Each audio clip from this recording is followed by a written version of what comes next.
Namaste, everyone. Welcome to the Pranic Healing podcast. On this episode, we're going to talk about a very special journey into pranic healing with my friend Amit here. And we're going to talk about sort of how people coming from Reiki as well can benefit joining and learning the pranic healing system. So please welcome Amit. Thank you for having me, Jason. Well, thank you for, again, sharing your wonderful space, your home, to do this in-person podcast. It's really lovely to do this, and I'm very impressed by your setup and how you've arranged everything and organized everything. But I want to kind of introduce yourself. For those who don't know you, Amit, can you just share a little bit about yourself and the background and what you do now? Because this is really... You're very professional because this is what you do. So this is what I do now, but I came to the United States in 2014, and this is how my journey also started into energy healing. First 5 years, I was in a very, very toxic relationship, and I turned into ancient wisdom of meditation and all that stuff. I couldn't afford therapy, so that's how I got into energy healing also. And I was driving for Uber and Lyft, and that was my work before I met Asmi. And COVID happens, and after COVID, Asmi was like, things are not working out for you. What do you really want to do? You can take a break and see what happens. You love photography, you love videography. Maybe start exploring that. And we know Jenny reached out during that 2 months period of time when I was taking the break. And she was like, we have an opportunity on service basis to go to Bovina for Pranic Healing ashram in Bovina to take photos for BDA participants. So that was my first opportunity to take some photos for service. But from there, I started getting some work, and that's how I got into photography and videography. Now I do that full-time freelance. So excellent. Yeah, for those that don't know, Amit has an amazing social media channel, and we will link that below if you're interested. But I really want to focus on your journey into pranic healing, because it sounds like you've had quite the journey so far. And part of the podcast, why I'm so excited to talk to people, is to share, how ordinary people, like we're all ordinary, but, once you learn the teachings, I feel like your life becomes so much easier. And like you said, everyone has their own challenges, whether it's with mental health or relationships and things like that. So can you kind of give us just a little deeper background to all that before you got into pranic healing? And then we'll talk about, how you got into pranic healing and how you use the tools to help, improve your life. Oh, it's been quite a journey. And during this conversation, English is not my first language. If I made any mistake, please forgive me. This is not my first language. I'll try my best. You sound perfect to me, so I'm sure the audience will hear you perfectly. But putting it out there. So, journey has been really amazing. First 5 years when I was here, I didn't have any tools in terms of energy healing. And while I was going through this toxic relationship I'm talking about, don't want to go in details, there were a couple of times I was really, really down and think of giving up. And I tried. And very last second, I decided, why am I doing this to myself? Because growing up, I was really a happy child, and I would always be enjoy and not worry about things in my life. And when I was trying to give up, and I was like, hey, no, this is not who I am. Why am I punishing myself for someone else's problems? So that's when I decided to turn into meditation and trying to figure out how can I, change my perception. Either from here I can go down into drugs or give up, or just figure out how can I change my lifestyle. So decided to find meditation, found a couple of meditation in Brooklyn. They were teaching Reiki also. So the first experience was to receive meditation. It was guided meditation by one of my old teacher. And after a few meditations, she's like, why don't you move to Brooklyn and you can live with us? I can teach you Reiki. In return, you can do your services, which is, again, for me, videography and photography was my way of servicing, giving them the energy back. And I remember I injured my finger during one of the meditation and it got swollen up and the Reiki teacher did Reiki on me. Within 5 minutes, that's finger starting to heal. And I was like, oh my God, this is fantastic. Because before that, I was not into healing. I was very skeptical that what's going on because I don't believe in this stuff, you know? And I saw that and I was like, I want to learn this. And so that's how I got into Reiki. And I did practice Reiki for like 5 years intensely because I had trauma and I wanted to heal myself. And so Reiki does work. If anyone is curious, energy healing, any form of energy healing would work. So Reiki did help me, lift myself back up, find a job, started working, got licensed, started working on Uber, and I was ready. I was ready to go back home. That I'm happy with the United States. Whatever happened, I'm done. Let me go back home and meet my family.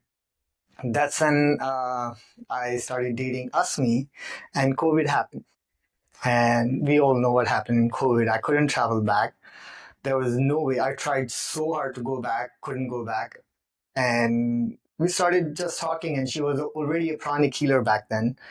So one day she was listening to Master Ko's meditation, Anchor the Light, and I was in the bedroom. I was like, I have no interest in it because I already do Reiki. I want to practice my, form of healing, energy healing I do. I overheard Master Ko talking about certain techniques. He was giving some how the lecture part, how pranic healing works, and it got me very curious. I was like, oh my God, I want to listen to that. So I went to Asmi and I was like, can I sit here? I wouldn't meditate, but I want to listen to this guy, what he's talking about. He's making sense. Before I knew it, I started doing a meditation on Twin Heart with him. And from there, I was like, hey, I would be interested in learning about pranic healing. And because at that point, Reiki, I was okay. Like, I wasn't getting any aha moment anymore. After 5 years of practicing Reiki, I was like, it's not taking me any further. And maybe pranic healing is something can give me more tools to figure things out. And I was like, if Master Go teaches all the classes in one go, I'm willing to do it. And that's when he started Healer's Mastery. And I was like, okay, I'm going to take the classes. So January 2023, Pranic Healing was my first class. And since then, it has been amazing because it is very advanced. It gives me every single answer I have for any questions I think of.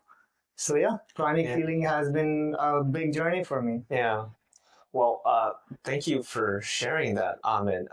Thank you for being so open and vulnerable and starting with your past there. And I think that's what a lot of people come to meditation, Reiki, and pranic healing is for healing those wounds that we've been trying to solve, right? And it's I can relate to that because I came to pranic healing because of physical health issues, but also emotional in origin. So yeah, I'm grateful for your journey and how everything sort of like was magically guided, right? With your teacher, right? That also showed you Reiki, and that's how you got into it. And as Master Choa says, Reiki really is the soil to energy healing, and now pranic healing can be the seed to help bring the movement of energy healing, which is part of what we're trying to do here is to share like these are real life experiences and of how people like yourself, was in Reiki, that definitely helped you. And now we're moving into pranic healing. And of course, your wife, Asmi, a pranic healer, but sounds like Master Ko was the third wheel in this relationship where you guys spent a whole week learning pranic healing, which is amazing. And that's what I try to share with everyone because it's really meaningful, real stories like that connects with people because you're not faking it. This is your life, and you're telling real meaningful stories and testimonials behind this. So how did things expand, change, evolve once you took Healer's Mastery? Because in Healer's Mastery, you take a bunch of different classes, right? And then this was all your first time, so you went to boot camp, it sounds like. Oh yeah. It was a great weekend. I mean, 5 days of immersive class with Master Ko, and everybody who knows Master Coach style, he gives information. He will toast you. He will like, I don't care you're tired. I don't care if you're sleepy. I'm gonna give you all I can, and you need to work. And I like that. That's why I wanted to learn from him at that point of my life. I needed something to push me, and gives me direct order that hey, no, your life is a mess. You need to fix it. Mm. And Healer's Mastery. I'm going to share one of the story what Yeah, happened in please. Healer's Mastery, and after like psychotherapy class, I was fine. Nothing was happening to me, and I was kind of like underwhelmed. Like, okay, there's so much information, but nothing is coming up. I was expecting something to happen because I was seeing people, something was happening to people, right? Master Ko was healing people. Master Ko healed someone with hearing aids, and that person started listening some sound. I was like, this is magical. Why am I not experiencing that?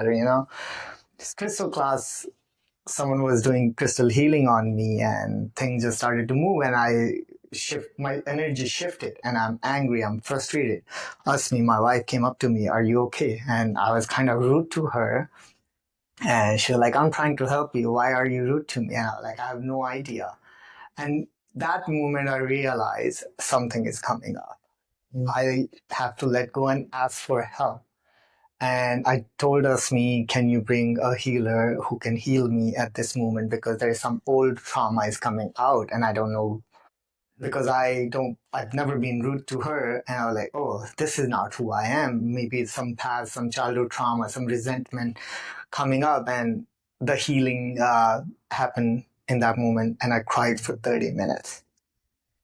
Chandan healed me, if you know who Chandan is, and I started sharing some childhood stories with him. Somehow, I don't know this guy. He comes up with his big crystal and started healing me, and I'm crying and crying and crying. It's like, what's going on? Like being in South Asian man, I was told not to cry, not to share your emotions, and I think that layer was broken. That emotions I've been suppressing for so many decades just blasted out, and I just started sharing things, started releasing all the emotion, and I felt so light. After that, like 6, 7 months of my life was very relaxing, that I somehow like gave up that weight I was carrying on my shoulder, and it got disintegrated in that Healer's Mastery. So that was my experience with Healer's Mastery, and I was like, Pranic Healing, I'm gonna go all the way. And within 3 months, I did our Arctic prep with Master Co again in Oxnard, and I did first retreat also within 3 months of Healer's Mastery. So my journey started in January 2023, and my first retreat was March 2023. That's where I met Jenny. Mm. Wow, that's incredible. I feel like this should be a testimonial video for Master Co and his Healer's Mastery, which is basically a week long healing class where you go from level 1 pranic healing to level 4 with crystal, right? So that's amazing. I've never heard of that story, so thank you for sharing it. It sounds so meaningful. I mean, to cry 30 minutes, and it's like sometimes you expect it, but sometimes you don't because you're in front of all these people, and it's I think yeah. that was the moment where I had to, dig deep and think about, do I really want to suppress it again? Because I can never be rude to Asmi. She is a wonderful woman. Why am I being unreasonable here? She's checking up on me, and she's like, are you okay now? Like, this is the moment. Either I try to heal this in this moment because we have the energy, we have everybody. I don't have to be embarrassed or anything, and let go of it. Otherwise, I would have probably suppressed it. Yeah.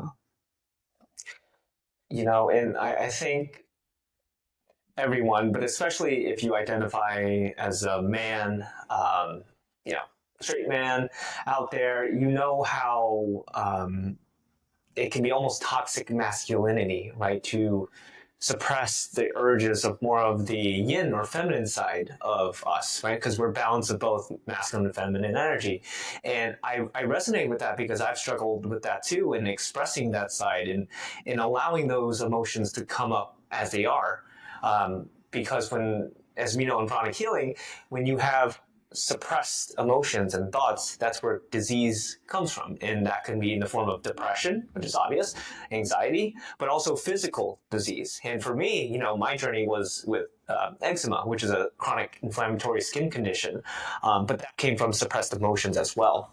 So for me, it's very similar. Like, not until I got into pranic healing, I learned, like, oh, these emotions, these thought forms, they're within our aura. They're the energy centers, right? And there is a way to remove it. So, it was just so meaningful for me to hear with Shandon, who's a very senior level trainer in pranic healing, to do that for you. And you had a rocket start in pranic healing. You went from basic pranic healing in January to Arhatic yoga, which is more of the spiritual branch in March of the same year. So yeah, not even like 3 months. You took basically the whole thing. Yeah. So how did you feel afterwards? I mean, you've had this big breakthrough. You cried for 30 minutes, and what did you feel? Like, how did it progress after that? I think that's what kind of opened a lot of different possibilities for me to, come back home, talk to Asmi. Like, again, I'm always a big advocate for mental health, but I was never told to, you can cry, Yeah. you can share. But when we come back, it kind of made our relationship stronger because I started to share. I started to talk to her, and I started to, like, hey, I have things I need to work on, and I'm willing to take all the feedback you have about of course, I'm going to make mistakes. I love you. I want to cherish this relationship. So I want to be the best I can be in terms of a husband, in terms of a friend. So anytime I make mistakes, please give me that feedback so I can heal that using pranic healing tools. Whether it's emotional, whether it's physical, I need to be a healthy person, and whether it's mentally healthy or physically healthy, to be a good partner to you. And that kind of, made me more open to more different possibilities, more ideas. I got really sharper. I would think everything from energy perspective now. Although I was already into Reiki, I would think about energy all the time, but I had some sort of a pride in it. That, oh, I have healed everything, right? When I met Asmi, like, I've done so much healing work, I don't need to work anymore. And she kind of smirked, and I was like, okay. And pranic healing opened that uh, possibility that, no, there is so much work for you to do. You haven't even scratched the surface. And I started practicing pranic healing with Asmi and Arhatic yoga. Of course, if Asmi wasn't here, I'm a lazy person, I would not be consistently practicing pranic healing because it's complex. Mm-hmm. So how I would explain people, if Reiki is a high school certification or whatever you call it, for me, pranic healing is a PhD. And someone who is not into books, who hasn't had done like a formal education, it's complex for me. Although it's very simple to read, I'm not into reading. Like, Master Choa has synthesized everything in such a simple way. I'm still not into books. So for me to practice with Asmi was the way to actually grow. And I love that we both are pranic healer. We can both grow together. It makes my life easier. Yeah, and it's wonderful to hear how the connections, right, and how all this came together, and I'm just hearing your story, right, and not only is your wife a pranic healer, but also for people that don't know, like, you do all the video work for your wife, and because your wife is also a sound healer as well, and I just love the relationship dynamic. But what you're saying is really important and powerful for those, especially in any type of relationship, right? You do things for your partners, right? And you mentioned, like, oh, I'm healed, like, I'm so ready for this relationship, I'm gonna do my best, and there's something called even spiritual ego, right? As we know, it's like, I had it. You're the most healed person, you're the most humble person, you're the most the person with the most virtues, and we understand that is a flaw, and Master Choa has mentioned it, right? Be careful of pride on the spiritual path, because everyone falls, right? And these are things that we constantly have to work on. So I just love hearing that story because I just see the transformation. It's so much, so deeply, right, from where you started and to where you are now. And like you said, the teachings are so simple, right? So applicable in a way that is also very complex, very advanced, right? You mentioned Reiki is like high school, like graduate, and then Pranic Healing is like PhD because really we have so much information that we can work on, especially when we're working on the emotional body, right? And working on the mental body and all these thoughts. So, for those out there that are interested in working on, let's say, anxiety or fear or lack of self-worth, lack of self-esteem, what kind of advice would you give them based on your experience in pranic healing? I mean, I would simply tell them to explore. You know, if you are stressed, if you have anxiety, if you have depression, and you've tried everything, nothing has been working out, what's the loss? Like, what can you actually lose by trying pranic healing? Give it a try. Go to there are pranic healing clinics, right? They're totally free. You can just go sit there. Someone will come and heal you, and just experience what it actually is, or take a basic class. It's worth investing in yourself, and you might find the tools you have been looking for. It totally works. Read the books. If you don't want to start with taking a class, there are pranic healing books open to everyone. Just buy one on Amazon, I don't know, or on pranic healing websites, and just start reading. And if it starts making sense to you, go deeper. I'm sure the answer is there. Yeah, and that's what Master Choa says, right? Yeah, you don't have to believe in the teachings. The teachings are a science, but yeah, like you said, everyone has the right to come to their own conclusion, as you said, and yeah, it's and that's why it's the balance of really a science and spirituality, which is the motif, the inspiration for me to bring this work out there. And the most basic form of evidence is someone's testimonial, right, and their experience. And your amazing testimonial, I'm sure, has inspired many people because, especially with myself, speaking of the masculinity part, that's such a sensitive and vulnerable area, and not a lot of people talk about it. And every man has that feminine side, and it has to be expressed as well. And I'm so grateful to hear that, you were able to move forward from that point on, and it was a very fast trajectory. For sure. It's not easy for me to come on camera. I'm happy being behind the camera. And Jason reached out to me a couple of months ago asking for if I want to be on the podcast, and I said no because I don't feel comfortable. I would never feel comfortable. Today also, I decided, you know what, if I can share something, can help someone, I cannot help that information. Even if it's me being vulnerable in front of camera and sharing my story, which I've never shared it with anyone beside Asmi, that I've tried to give up a couple of times and it was hard, and I don't want to share it with people because I'm embarrassed, right? But no, everyone struggle. That's the whole point. And if you can find any tool which can help you, pranic healing is one of them, sound healing is another, Reiki is another, anything they can start with, please start exploring. I think energy healing is something, I'm not saying that is the only answer. If you're struggling with physical problems, please seek doctors, please seek the medical help. I'm not a medical expert, but you should not leave that treatment. Combine them. I think that is the way, like you were saying, science and energy healing. If you combine them together, it's a win-win. Yeah.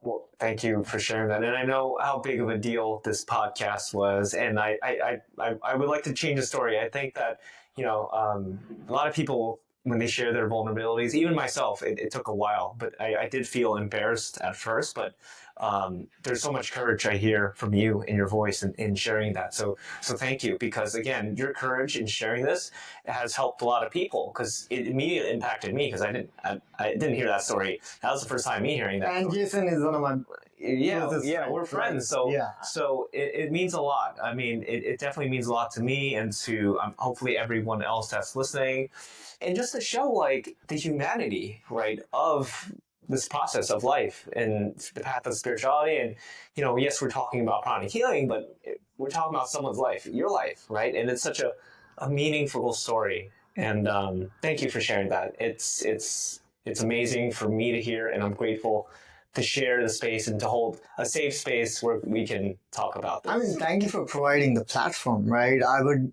have never thought that, oh, I would find a platform where I can share my story and can help someone. So thank you for being consistent. Thank you for, having this Pranic Healing podcast where people can come and share their stories and how energy healing changed their life. So thank you to you too. Awesome. Well, to close off on the podcast, Amit, and my gratitude to you, I always ask this question to all of the guest speakers. If you can go back in time and if you can talk to your 10-year-old self, what life advice would you tell your 10-year-old Amit? Oh, that's a tough one because everything is going to be okay. You will see stuff you don't want to see, but you'll find tools to deal with them. And I always tell my grandma always used to say that it's not like you don't want any problems in your life. You want the tools to deal with those problems so they don't take you or suck you in.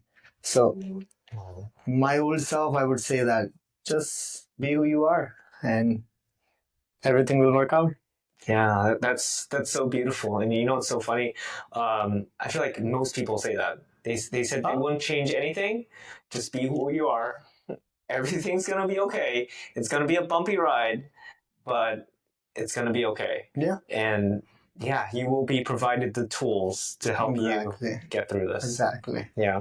Well, thank you so much, Amit. It's been such a pleasure to speak with you as a guest speaker here, of course, on the podcast, but also because I know you as a friend and I know how meaningful and important this conversation was. And thank you for sharing it. It was deeply impactful. No, same here. Thank you. Thank you for the opportunity. Yeah. So thank you. So I will leave all of Amit's information down below. But for those who are interested in your work, where can they reach out to you? Well, I don't know what kind of work you're talking about. Are you talking about photography, videography? Yeah. I don't usually post a lot, but you can find me on Instagram, Amit Budhiraja. I'm sure you'll give my information. That's it. But if you have any videography or photography need, please feel free to reach out and I can give my consultation. And as you can see by the setup here, a little different today, different but a lot better. Amit's great at this, and I was just really impressed when I walked into your room. And I'm like, oh wow, it's like a professional studio, which is probably something in the works. When it comes to camera, I have OCD. And Asmi keeps saying that sometimes you should not make me wait because you want the perfect setup. Yeah, I'm learning again. That's the feedback I got. So, but I had the opportunity to set it up, and I wanted it to be best. So why not? That's awesome. I love it, and you guys make such a great team. And well, thank you so much, Amit, for sharing your story. And thank you for everyone for listening to this episode of the Pranic Healing Podcast. If you've enjoyed this episode, please leave a like and comment down below. And if you've really enjoyed this episode, please consider subscribing to support the podcast production. Thank you, Amit. Wonderful conversation, and we will see you in the next podcast.